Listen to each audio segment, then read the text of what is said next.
السلام علیکم۔ کتاب العقائد پہلا حصہ پارٹ 1 کا تیسرا حصہ پارٹ 1C۔ سوال: ان لفظوں کے کیا معنی ہے کہ رسول اللہ صلی اللہ علیہ وسلم کو معراج ہوئی ہے؟ اس کے یہ معنی ہے کہ رسول اللہ صلی اللہ علیہ وسلم بلندی پر چڑھے۔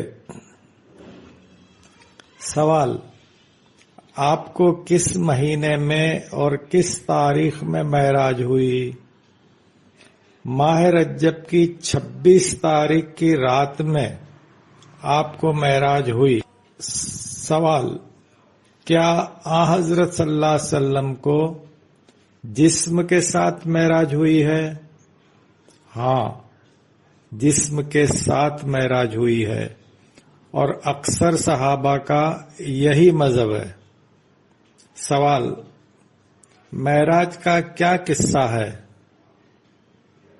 تفسیر معالم التنزیل میں لکھا ہے کہ ابو ذر رضی اللہ عنہ نے رسول اللہ صلی اللہ علیہ وسلم سے سنا ہے کہ آپ فرماتے تھے کہ یکایک میرے گھر کی چھت کھل گئی اور جبرائیل علیہ السلام اترے اور میرے سینے کو چیرا اور زمزم کے پانی سے اس کو دھو دیا اور ایک طشت لائے جو ایمان اور حکمت سے بھرا ہوا تھا۔ کہا، یہ ایمان اور حکمت ہے، اور میرے سینے میں ڈال دیا اور اس کو بند کر دیا۔ دوسری روایت میں ہے کہ حضرت رسول اللہ صلی اللہ علیہ وسلم حتیم، کعبے کا ایک حصہ ہے، اس میں تھے۔ حضرت رسول اللہ صلی اللہ علیہ وسلم حتیم میں تھے۔ حضرت صلی اللہ علیہ وسلم کا سینہ یہیں چیرا گیا اور نور و ایمان سے بھی سینہ شریف یہیں بھرا گیا۔ پھر براق لائی گئی جس کا رنگ سفید تھا، اس کا قد و قامت کھچر سے چھوٹا تھا۔ یہ مرکب ایسا تیز رفتار تھا کہ اس کا قدم اس جگہ پڑتا تھا جہاں اس کی نظر پڑتی تھی۔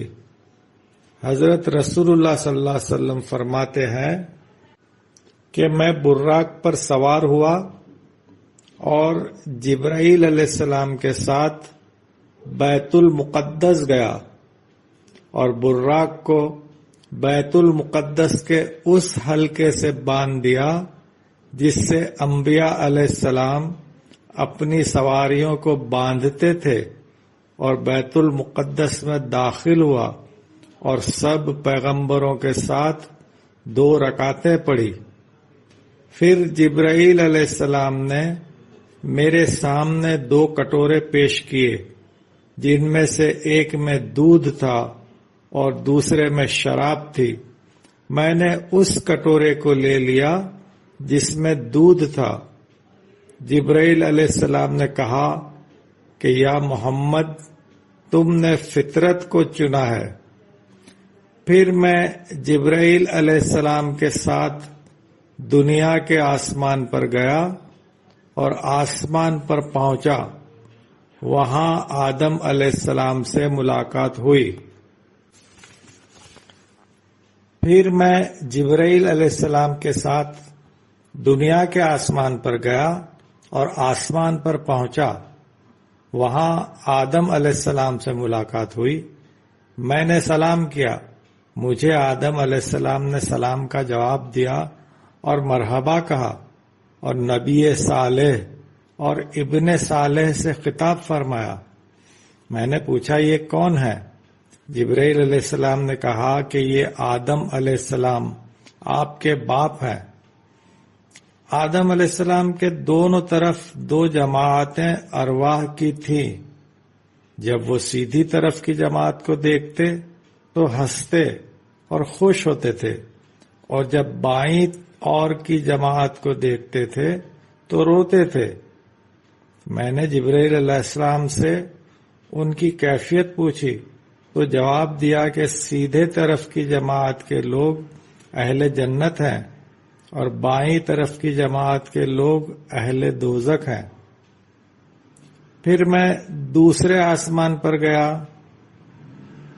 وہاں کے لوگوں نے مجھے مرحبا کہا۔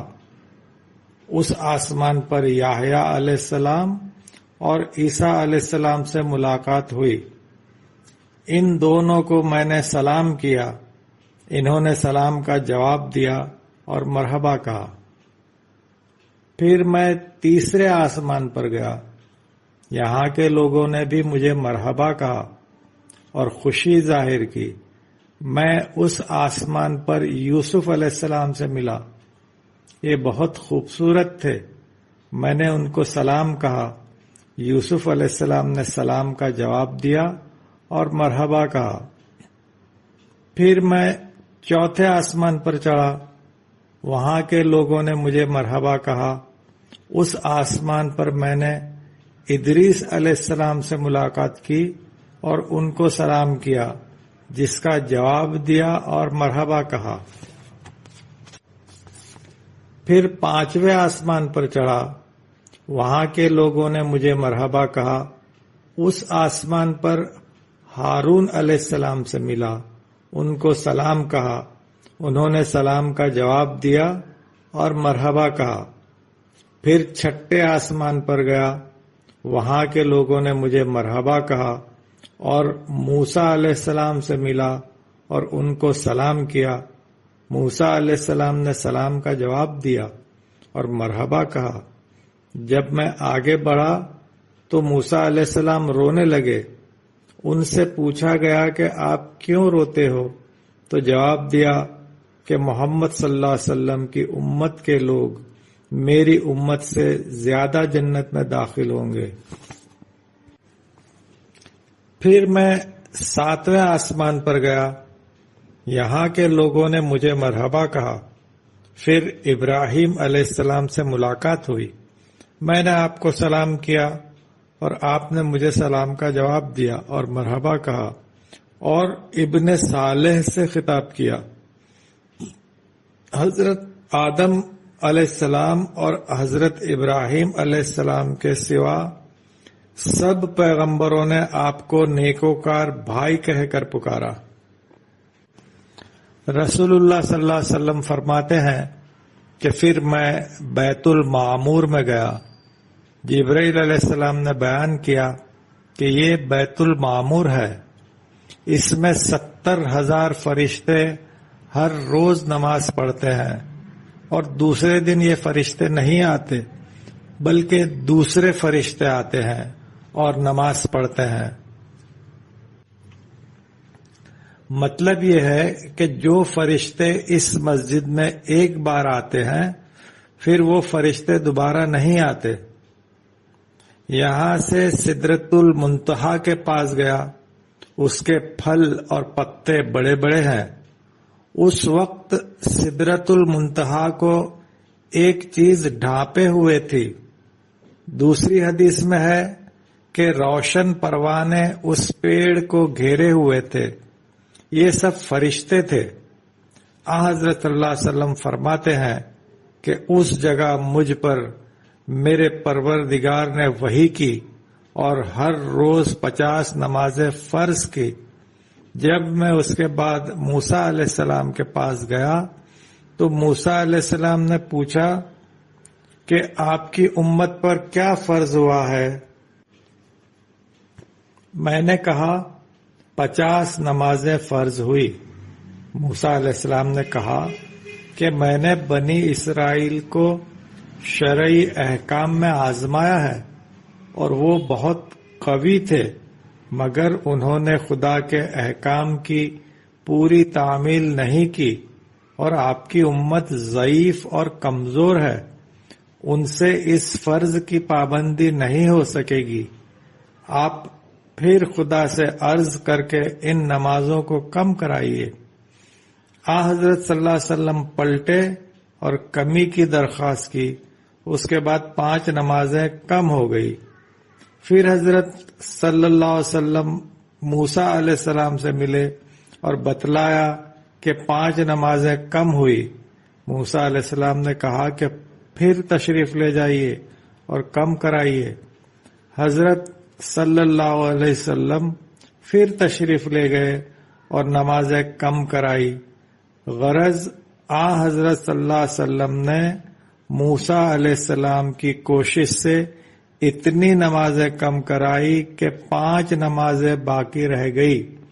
اس کے بعد بھی موسیٰ علیہ السلام نے کم کرانے کی ترغیب دی، مگر حضرت محمد صلی اللہ علیہ وسلم نے عذر کیا کہ میں بار بار عرض کرنے سے شرماتا ہوں.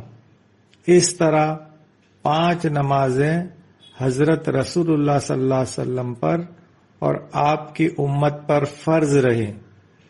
حضرت صلی اللہ علیہ وسلم فرماتے ہیں کہ پھر میں نے جنت کی سیر کی.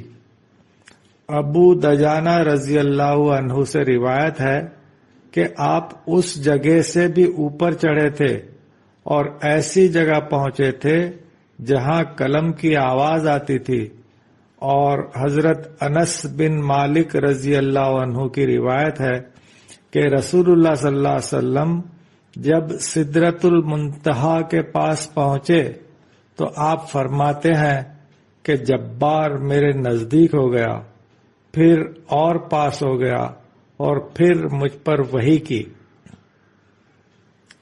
سوال: اس حدیث سے معلوم ہو گیا کہ رسول اللہ صلی اللہ علیہ وسلم سے اللہ تعالی نے شب معراج میں کلام کیا ہے، مگر آپ نے خدا کو دیکھا بھی ہے یا نہیں؟ اکثر صحابہ کا یہ کہنا ہے کہ حضرت صلی اللہ علیہ وسلم نے شب معراج میں خدا کو دیکھا ہے، اور ہمارا مذہب بھی یہی ہے. سوال: کیا بعض صحابہ یہ بھی کہتے ہیں کہ رسول اللہ صلی اللہ علیہ وسلم نے خدا کو نہیں دیکھا؟ ہاں، بعض صحابہ یہ بھی کہتے ہیں کہ رسول اللہ صلی اللہ علیہ وسلم نے خدا کو نہیں دیکھا. چنانچہ بی بی عائشہ رضی اللہ عنہا کا یہی مذہب ہے. شیعہ اور معتزلہ بھی یہی کہتے ہیں. سوال: حضرت صلی اللہ علیہ وسلم پر جو لوگ ایمان لائے ہیں ان کو کس نام سے پکارتے ہیں؟ ان کو صحابہ رسول اللہ صلی اللہ علیہ وسلم کہتے ہیں. سوال: صحابی کی کیا تعریف ہے؟ صحابی وہ شخص ہے جو رسول اللہ صلی اللہ علیہ وسلم سے ملے اور آپ پر ایمان لائے اور ایمان پر مرے. سوال: صحابہ کے کتنے قسم ہیں؟ 2 قسمیں ہیں، ایک مہاجرین، دوسرا انصار. 2 قسمیں ہیں، ایک مہاجرین، 2 انصار. سوال: ان کی کیا تعریف ہے؟ مہاجرین وہ اصحاب ہیں جو رسول اللہ صلی اللہ علیہ وسلم کے پاس رہنے کے لیے مکے کو چھوڑ کر مدینے میں رسول اللہ صلی اللہ علیہ وسلم کے لیے آ گئے. اور انصار وہ اصحاب ہیں جنہوں نے آپ صلی اللہ علیہ وسلم کی اور آپ کے مہاجرین صحابہ کی خدمت کی. سوال: سب اصحاب میں بزرگ صحابہ کون ہیں؟ وہ صحابہ ہیں جو بدر کی لڑائی میں رسول اللہ صلی اللہ علیہ وسلم کے ساتھ کافروں سے لڑے ہیں. سوال: یہ صحابہ گنتی میں کتنے ہیں؟ یہ 313 شخص تھے. سوال: پھر ان صحابہ میں کون سے صحابہ زیادہ بزرگ ہیں؟ 10 صحابی ہیں جن کو عشرہ مبشرہ کہتے ہیں۔ سوال، ان کے نام کیا ہیں؟ حضرت ابو بکر صدیق رضی اللہ عنہ، حضرت عمر بن خطاب رضی اللہ عنہ، حضرت عثمان بن عفان رضی اللہ عنہ، حضرت علی ابن ابو طالب رضی اللہ عنہ، حضرت طلحہ رضی اللہ عنہ، حضرت زبیر رضی اللہ عنہ، حضرت عبد الرحمن بن عوف رضی اللہ عنہ، حضرت سعد بن وقاص رضی اللہ عنہ، حضرت سعید بن زید رضی اللہ عنہ، حضرت عبیدہ بن الجراح رضی اللہ عنہ۔ سوال، ان صحابہ کو مبشرہ کیوں کہتے ہیں؟ حضرت صلی اللہ علیہ وسلم نے ان کی شان میں جنت کی بشارت دی ہے، اس لیے ان صحابہ کو مبشرہ کہتے ہیں۔ سوال، ان کے سوائے کسی اور صحابی کی شان میں بھی جنت کی خوشخبری دی ہے؟ بی بی فاطمہ رضی اللہ عنہا، حضرت امام حسن رضی اللہ عنہ اور امام حسین رضی اللہ عنہ کی شان میں بھی جنت میں داخل ہونے کی خوشخبری دی ہے۔ سوال، ان 13 صحابہ میں زیادہ بزرگ کون ہیں؟ حضرت صلی اللہ علیہ وسلم کے خلیفے ہیں۔ سوال، حضرت رسول اللہ صلی اللہ علیہ وسلم کے کتنے خلیفے ہیں اور ان کے کیا نام ہیں؟ حضرت رسول اللہ صلی اللہ علیہ وسلم کے 4 خلیفے ہیں۔ ایک ابو بکر صدیق رضی اللہ عنہ، 2 عمر بن خطاب رضی اللہ عنہ، 3 عثمان بن عفان رضی اللہ عنہ، 4 علی بن ابو طالب رضی اللہ عنہ۔ سوال، کیا یہ 4 خلیفے گناہ سے معصوم ہیں؟ ہمارا یہ اعتقاد ہے کہ معصوم نہیں ہے، کیونکہ ان کے معصوم ہونے پر کوئی دلیل نہیں ہے۔ سوال، حضرت صلی اللہ علیہ وسلم نے اپنا خلیفہ کس کو بنایا؟ یہ ثابت نہیں ہے کہ حضرت صلی اللہ علیہ وسلم نے کسی کو اپنا خلیفہ بنایا، مگر حضرت صلی اللہ علیہ وسلم نے اپنی بیماری کے زمانے میں ابو بکر صدیق رضی اللہ عنہ کو نماز پڑھانے کی اجازت دی تھی، اور ابو بکر صدیق رضی اللہ عنہ نے چند نمازیں حضرت صلی اللہ علیہ وسلم کے حکم سے سب صحابہ کو پڑھائی۔ چونکہ حضرت صلی اللہ علیہ وسلم نے نماز پڑھانے کے لیے ابو بکر رضی اللہ عنہ کو اپنا خلیفہ بنایا تھا، سب صحابہ نے حضرت صلی اللہ علیہ وسلم کی رحلت کے بعد ابو بکر رضی اللہ عنہ کو خلیفہ رسول اللہ صلی اللہ علیہ وسلم ٹھہرا لیا اور دینی و دنیاوی کاموں میں اپنا حاکم بنا لیا، اور اسی بات پر سب اکٹھا ہوئے کہ آپ رسول اللہ صلی اللہ علیہ وسلم کے پہلے خلیفہ ہیں۔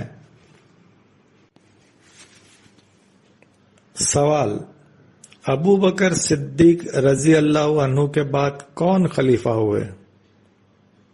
عمر رضی اللہ عنہ کو ابو بکر صدیق رضی اللہ عنہ نے اپنا خلیفہ بنایا، اور ابو بکر صدیق رضی اللہ عنہ کے بعد سب صحابہ نے عمر رضی اللہ عنہ کی خلافت پر اتفاق کر لیا، اور حضرت عمر رضی اللہ عنہ خلیفہ دوم ہو گئے۔ سوال، حضرت عمر رضی اللہ عنہ کے بعد کون خلیفہ ہوئے؟ حضرت عمر رضی اللہ عنہ نے اپنی زندگی میں فرمایا تھا کہ آپس میں مصالحت کے ساتھ کسی ایک صحابی کو خلیفہ بنا لیا جائے اور 6 صحابی کے نام بیان فرمائے۔ ان 6 صحابیوں نے اتفاق کر کے حضرت عثمان بن عفان رضی اللہ عنہ کو خلیفہ بنایا۔ سوال: وہ 6 صحابہ کے نام کیا ہیں؟ حضرت عثمان رضی اللہ عنہ، حضرت علی بن ابو طالب رضی اللہ عنہ، حضرت عبد الرحمن بن عوف رضی اللہ عنہ، حضرت طلحہ رضی اللہ عنہ، حضرت زبیر رضی اللہ عنہ، حضرت سعد ابن ابی وقاص رضی اللہ عنہ۔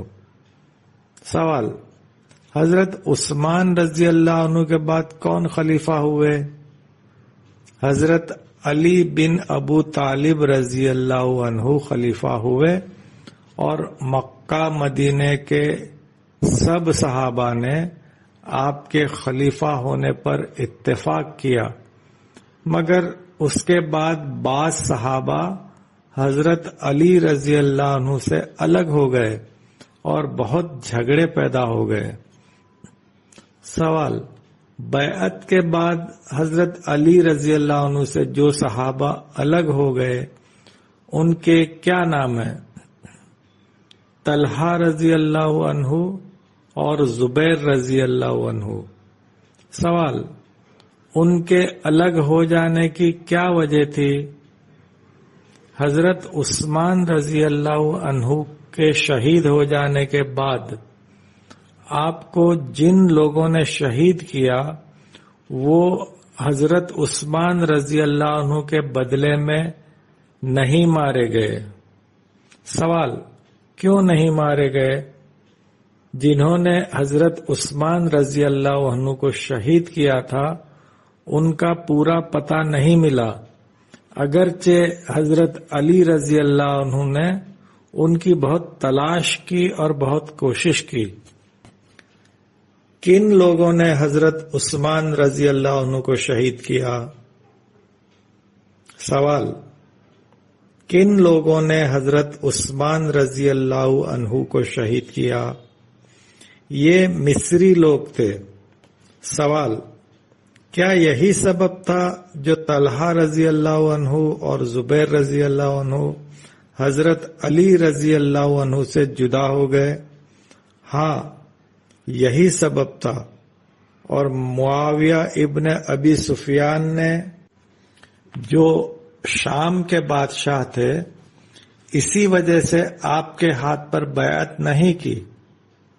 سوال: کیا طلحہ رضی اللہ عنہ اور زبیر رضی اللہ عنہ کا الگ ہو جانا اور معاویہ کا حضرت علی رضی اللہ عنہ سے بیعت نہ کرنا درست تھا؟ ہرگز نہیں۔ اس کی کیا وجہ ہے؟ حضرت علی رضی اللہ عنہ کے خلیفہ ہونے پر جب مہاجرین و انصار نے اجماع کر لیا تھا اور طلحہ رضی اللہ عنہ اور زبیر رضی اللہ عنہ بھی اس اجماع میں شریک تھے، تو پھر ان دونوں صحابوں کو حضرت علی رضی اللہ عنہ سے الگ ہونے کا حق نہیں تھا، اور نہ حضرت عثمان رضی اللہ عنہ کے خونیوں کو مانگنے کا انہیں منصب تھا، چونکہ مہاجرین و انصار نے حضرت علی رضی اللہ عنہ سے بیعت کی تھی۔ معاویہ کا حضرت علی رضی اللہ عنہ سے بیعت نہ کرنا خطا تھی۔ سوال: حق کیوں نہیں تھا؟ طلحہ رضی اللہ عنہ اور زبیر رضی اللہ عنہ پر حضرت علی رضی اللہ عنہ حاکم تھے اور یہ لوگ محکوم تھے۔ محکوم کو یہ حق نہیں ہے کہ وہ حاکم سے اپنے کسی رشتہ دار کے خونیوں کو خود طلب کرے، بلکہ اس کا یہ منصب ہے کہ حاکم کے پاس اپنا دعویٰ پیش کرے۔ اسی طرح معاویہ کو بھی یہ حق نہیں تھا کہ حضرت عثمان رضی اللہ عنہ کے خونیوں کو حضرت علی رضی اللہ عنہ سے مانگتے اور اس غلط وجہ پر حضرت علی رضی اللہ عنہ سے جنگ کرتے اور خود حاکم بن جاتے۔ سوال: حضرت علی رضی اللہ عنہ کے بعد کون خلیفہ ہوئے؟ خلافت رسول اللہ صلی اللہ علیہ وسلم حضرت علی رضی اللہ عنہ پر پوری ہو گئی، کیونکہ حضرت صلی اللہ علیہ وسلم نے فرمایا تھا کہ میرے بعد خلافت کا زمانہ 30 برس ہے، اور حضرت علی رضی اللہ عنہ پر 30 برس پورے ہو گئے۔ حضرت علی رضی اللہ عنہ کے بعد خلافت کا زمانہ نہ رہا اور سلطنت رہ گئی۔ حضرت علی رضی اللہ عنہ کے بعد کون بادشاہ ہوئے؟ حضرت حسن رضی اللہ عنہ نے، جو حضرت علی رضی اللہ عنہ کے بڑے فرزند تھے، حضرت معاویہ سے صلح کر لی اور جو کچھ ملک عراق ان کے قبضے میں تھا معاویہ کو دے دیا۔ اس کے بعد معاویہ بادشاہ ہو گئے۔ سوال: حضرت معاویہ کے بعد کون شخص بادشاہ ہوا؟ یزید، جو معاویہ کا بیٹا تھا، بادشاہ ہوا۔ سوال: یزید کو کس نے بادشاہ بنایا؟ کیا سب مسلمان خود اس کی بادشاہی سے راضی ہو گئے تھے؟ مسلمان اس کی بادشاہی سے خوش نہیں تھے، بلکہ اس کے باپ حضرت معاویہ نے اس کو بادشاہ بنایا اور اپنی جگہ پر بٹھلایا تھا۔ سوال: یزید کی بادشاہی سے مسلمان کیوں ناخوش تھے؟ یزید اللہ تعالی اور اس کے رسول کے احکام پر عمل نہیں کرتا تھا، اور تاریخوں میں لکھا ہوا ہے کہ وہ شراب بھی پیتا تھا اور زنا بھی کرتا تھا، اور ناحق و ناروا صحابہ پر ظلم کرتا تھا۔ پھر اس کی بادشاہی سے مسلمان کیوں کر خوش ہوں گے؟ کیا یہ نالائق صحابہ رضی اللہ عنہ پر ظلم کرتا تھا؟ صرف ظلم ہی نہیں کرتا تھا، بلکہ بعض صحابہ رضی اللہ عنہ کو قتل بھی کر ڈالا۔ سوال: کیا اس نالائق نے صحابہ کو قتل کیا ہے؟ افسوس ہے کہ یزید نے ایسے صحابی کو مار ڈالا جو رسول اللہ صلی اللہ علیہ وسلم کا بڑا پیارا بلکہ فرزند تھا، اور اس پیارے صحابی کے بچوں کو بھی مار ڈالا۔ سوال: وہ کون ہے؟ حضرت امام حسین رضی اللہ عنہ اور آپ کے بچے۔ حضرت امام حسین رضی اللہ عنہ کس کے فرزند ہیں؟ حضرت علی رضی اللہ عنہ کے فرزند ہیں، اور آپ کی ماں بی بی فاطمۃ الزہرا رضی اللہ عنہا ہیں، جو حضرت صلی اللہ علیہ وسلم کی پیاری بیٹی ہے، اور حضرت امام حسین رضی اللہ عنہ حضرت صلی اللہ علیہ وسلم کے نواسے ہیں۔ سوال: کیا اس ظالم نے حضرت امام حسین رضی اللہ عنہ کو شہید کر دیا؟ ہاں، حضرت امام حسین رضی اللہ عنہ کو اور آپ کے نوجوان فرزند حضرت علی اکبر رضی اللہ عنہ اور آپ کے پیارے بھائی حضرت عباس رضی اللہ عنہ اور دوسرے بھائیوں کو، غرض حضرت امام حسین رضی اللہ عنہ کے سارے کنبے کو شہید کر دیا۔ اس کی کوئی وجہ بھی تھی؟ کوئی وجہ نہیں تھی، صرف یہ دشمنی تھی کہ حضرت امام حسین رضی اللہ عنہ نے اس ناپاک یعنی یزید کے ہاتھ پر بیعت نہیں کی۔